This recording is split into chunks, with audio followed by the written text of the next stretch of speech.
Hey everyone, happy Wednesday. I hope you're all having a great week so far. And I don't have my water. If I'm not complaining, right? No. Anyway, happy Wednesday. So today I'm going to talk about, so if you're in a rut, watch this, because I'm going to talk about kind of how that happens, how we get to a point where we're just kind of languishing. I've talked about that before, but there's actually a technical term for this. It's something that we do all the time. It's called sensory adaptation.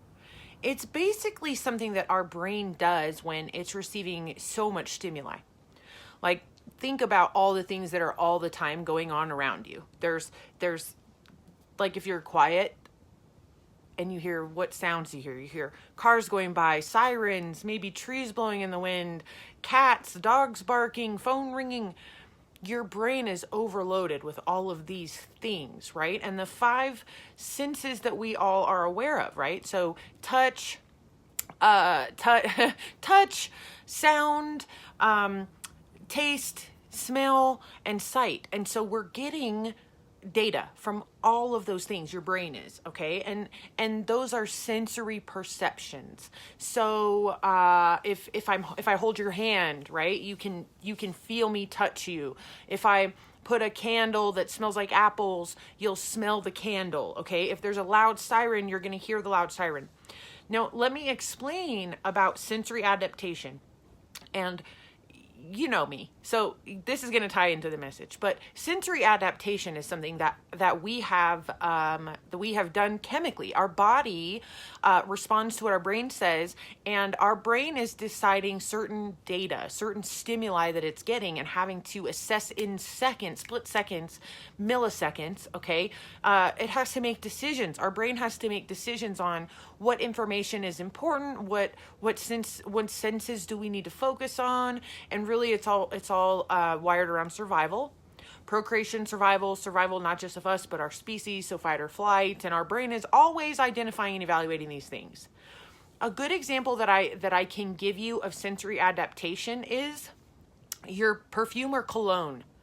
If you use perfume or cologne, and everybody, I think, should relate to this, because you're going to totally immediately know about sensory adaptation being a thing, and it's hopefully going to all make sense as soon as I give you this explanation. So if you spray a bunch of cologne on, you will smell how strong you smell.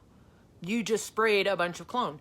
You're going to smell the strength of the cologne. That's your sensories firing. That's your brain receiving the data that there's sensory to pay attention to. Here is a new smell.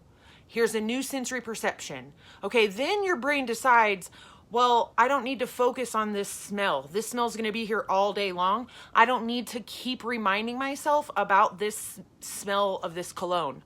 So it does something called adaptation. It desensitizes you to the fact that that is a smell. Does that mean that you don't still smell? No, it just means you can't smell yourself, because your brain turned that off because it was desensitized to a piece of information that it's getting frequently over and over and over, and has decided it doesn't need to recognize as new information or continue to receive it. So you adapt. Your sensory adaptation adapts, and you stop smelling yourself. You stop smelling that cologne. So then what do some people do? Spray more, and you can smell them down the road. But those people can't smell themselves because of sensory adaptation. So they think they need more cologne, spray it like crazy.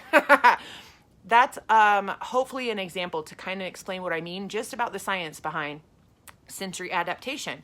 Well, let me behaviorally draw the parallel to that, and like what makes this Words of Wisdom Wednesday. Okay, if our bodies are naturally doing that, if that is a function that our brain is doing with our sensory perceptions, the same kind of pre-wired responses or generated things or desensitizations happen in your life already now. Things like maybe people mistreating you. And if people are mistreating you all the time, and your feelings stop getting hurt because you grow a tolerance, right? So it's similar to sensory adaptation. Or you will grow a tolerance or a desensitization to whatever stimuli that you are subjected to repeatedly, whether or not it's good for you. Okay, so our comfort zone isn't necessarily like a good thing or a comfortable place or anything good going on there. It's just sometimes something that we have adapted to. Our sensories have adapted to it. So anything else seems uncomfortable simply because it's arising as stimuli when otherwise we're desensitized to all the other things and elements and aspects of our day-to-day life, whether it's we smell the cologne or we taste the apples or we hear the sirens and the dogs barking. Have you noticed that if you hear a sound, another really good example of what I'm talking about is when you're riding in your vehicle and you're blaring the music and you're jamming and woo, and you don't turn it down before you get out. And then you get back in a few hours later or the next day or whatever, and you turn it on and it's like, boom, boom, you feel like it's gonna like bust your eardrums, right? The reason is because you weren't adapted to that sensory when you first turned it on. You were adapted to it when you were riding in the vehicle earlier, and you were gradually turning the volume up because your sensories was adapting to that volume. You didn't have any adaptation when you turned it on in the morning and it's blaring your eardrums out. Kind of like lobsters, how they're boiled alive because the temperature of the water gradually changes and they don't realize that they're literally being boiled alive. And so where is the parallel? What meaning am I assigning this to us, and how can we learn from the processes of our own brain and nature, and how can we use this to our advantage? So something to just recognize is that this is a thing. I think simply recognizing that we have these adaptations, we have these desensitizations to certain things that we're doing, maybe not feeling well, maybe not sleeping well, maybe having bad relationships with people, if you're not feeling good about yourself, never getting any sun, not leaving your house, whatever it could be in your life. I'm never always talking about a specific thing. I'm talking about however it pertains to you, because it really is relevant no matter what it is that's your shtick. What is your thing? This applies to it. And so notice it, like try to give yourself the awareness that you're growing an adaptation to these sensories. So what would normally be the radio shouting at you right now, you can't hear because you have grown a tolerance to it. And so it's necessary for us to take a step backward and look at things as objectively as we can. Not our colored lens, not our desensitization.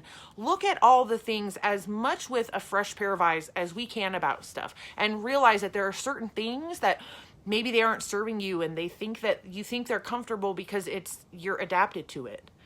Right? Or maybe you can't smell yourself anymore. Something funny, there's a town here in Colorado. I'm a proud Coloradoan. It's called Greeley. The University of Northern Colorado is there, and there's also a lot of slaughterhouses there. So literally the whole town smells like shit. Literally smells like shit. And it's funny because everybody that goes there, everybody that went to UNC after high school for me, or everybody that lived there would advocate for it. And then we would all say, "Oh my God!" If we went to a party there, we'd all say, "Oh my God, it smells like shit. How can you live here? How can you live here?" And they would all say, "Well, you don't smell it anymore." I don't smell it anymore, because they live there and they're always smelling it. So their brain doesn't let them keep smelling the shit. And I always say, as soon as you stop smelling the shit, so it turned into an inside joke for me, and shout out to a really good friend, Dakin, of mine. His name is Dakin. Shout out to you about not being able to smell the shit. When you can't smell the shit anymore, it's time to go. So if you're surrounded by shit in your life right now and everything smells like shit and you can't smell it, it's time to do something about it. If you are so desensitized to whatever is your surrounding that you can't smell the shit anymore, it's time to like make some changes. So let's just be looking at what that could be for us, right? Are we walking around reeking like cologne because we don't realize and like we can't smell ourselves anymore?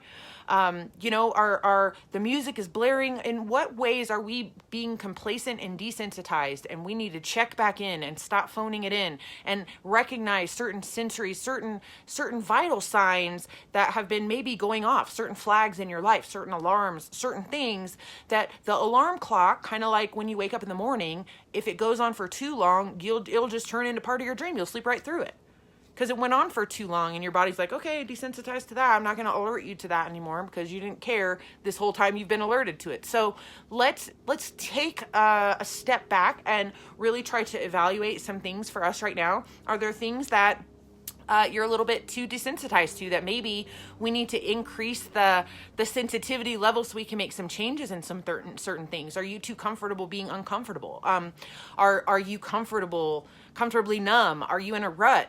Because this is kind of the way that we can start to make progress out of that. So I hope this was helpful. Thank you all so much as usual for watching. My love and light to you all.